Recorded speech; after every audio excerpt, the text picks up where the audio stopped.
start with some comments and then we'll take questions. We're good to go? Good. Yeah, firstly, congratulations to the Black Ferns. Great finals footy. Really pleased for them. They executed when they needed to, and just a couple of updates. So Noah Hotham's done his other ankle. He's off for a scan. Looks pretty niggly, poor young fella. And just congratulations to the Springboks for a hell of a match. They showed well. They've won a couple of big tournaments, and they were very good last night. So congratulations to them. So with Noah, he did his ankle in that same action, and he got the head knock. Yeah. Okay. And when you say he's done it, is it looking like broken or a sprain or? The scan will tell, but yeah, it's sore. It's one of those ones that you don't make a call until the scan comes.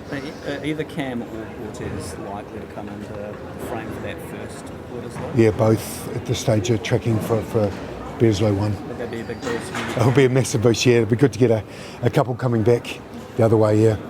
Great, a few hours to process what happened last night. Is it still a similar mindset for you guys in terms of how you're feeling about it? Yeah, look, I said last night I was pretty clear on they won a lot of the pressure cycles, they won a lot at the air, won those air battles and then kicked us back in the corner and put a lot of pressure on the set piece. And that was pretty much it. Look, we prepared all week for it and we didn't execute well enough. They did. When we got to the 60th minute, it was 17-10 and they did that we missed that throw on our own line and then we started to chase the game. Gave them a couple of kicks and a couple of bounces went their way and they got a roll on. D-Max said last night, the feeling is just want to get back on the horse. Does the bye week come at a bit of a tricky time? Yeah, it is. When you go 2 for 2, it's quite unique, the double headers. No team's won 2 games in a row. This competition, it just shows how tight it is and how brutal it is really, that how it can swing from week to week, and you've got to be on all occasions, both halves. There's 2 starts and 2 finishes to every match, and that's what we've got to get better at the second start. Scott, was that good enough for the All Black standard? That result? Are you prepared to say that wasn't up to the All Black standard? Yeah, no, look, obviously the result reflects that. We own it as a group.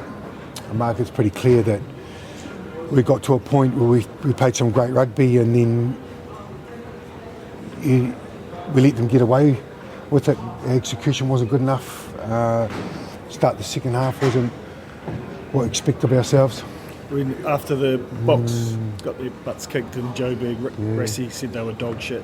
Do you have to deliver a similar message to your team, or what's your style on this? My language is not quite as eloquent as his.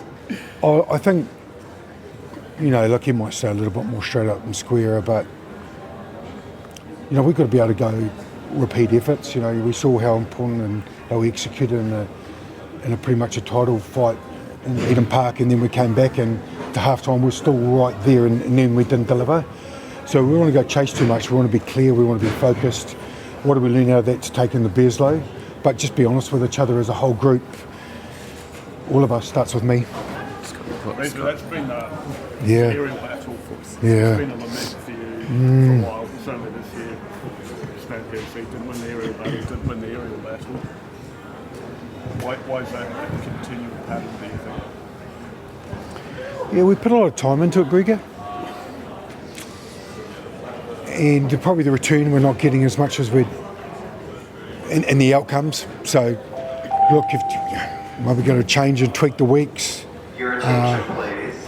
How we kick them the ball a little bit, how we give them the ball and how we're going to receive the ball. So we'll use that week to get better outcomes. We're going to have to, because that's where as soon as the escorts went, it changed the game. It becomes an aerial battle in the air, and as I mentioned last night, South Africa got so much value and return out of their kick game. Scott, the set piece, you put a lot of pride into that. What do you put those struggles down to? Well, there's a structure in the system, or individual skill set and structure stuff. There's a few individual skill sets that the players have to get right, especially around the scrum. That's the pitches they see. World Rugby want to be really clear of what pitches they get, and they'll go after them if they don't. So we've got to make sure they get to see that. Look, as a diligent, we work extremely hard. We pride ourselves on it as well, but we've got to deliver now, so the adjustment's going to have to come quickly. Is it time to rethink on some personnel, or would that be a knee-jerk kind of reaction, like change out, but like Rassie did this week? Yeah, look, you're always looking at what's the best team, cohesion, give them time, give them combinations, and what's the best for this occasion, what's the best for this game. So, obviously we thought the continuation of, the group that had a great performance, reward them, that had a great win, it's their chance to go again and cement positions. Obviously awesome for Leroy, wasn't it? It's just great to see him go out and just play. But you always have those conversations on what's best for the group. Some are natural through injuries, but we'll see next week. Scott, you mentioned no teams won twice in this rugby championship. Yeah. Is it concerning though for you guys that both wins have been followed by a loss? Yep, every team. Either way. Yep, it has. It's, the ability to, both games, the Argentinian game was 13 all, 16-13, we led that game and obviously led this game as well. So as I said, we'll put a lot of work into why and then adjust. Did you feel the heads went down late? It felt like the lead blew out really quickly at the end. Well, we chased it, Elliot, and we just gave the ball back with a couple of kicks, and then they just thrived on it, and you could see them lift, and then everything just stuck after that. So we went from chasing, and they got away from us. They were gone, and that's tough. Like those couple of late ones really sting you. What's your early read on Australia, and what you need to do to? Oh, good, tough, resilient, playing some really good footy, like all teams are. They've got a good balanced team, and it's going to be a hell of a Bearslow. Yeah. A few people in the crowd were leaving early. I don't Yeah. know if you noticed that, but it doesn't happen often in the No. last test. Have you got a message for the New Zealand public around? Yeah. I'd just like to, firstly, the incredible support we've had the last two matches, sold out crowds, and piece support and the connection piece. I know they say there's a lot of effort in this group and how hard we're trying to rectify it so we become more consistency, but thank them for coming along. Cheers, thank you. Will you release